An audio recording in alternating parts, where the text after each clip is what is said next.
kuna ugonjwa mbalimbali. Tutaweza hata angamisha mama ama mtoto ama wengine, kwa sababu tukikata hata mtu na damu ikikuja inaangamisha wengine. So tumekataa sana, naambia hata wasichana wakatae kutahiriwa. Hakuna haja kukata mwili ya mtu kutupa. Ndio tunakataa.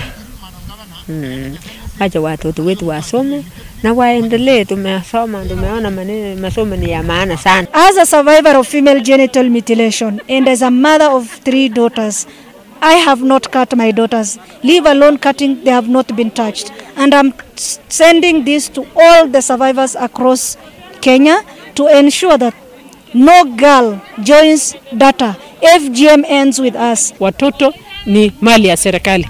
Na mtoto akishasaliwa ni mali ya serikali. Ni sisi kama viongozi na community wote tumlee ule mtoto ili atusaidie hapo kesho.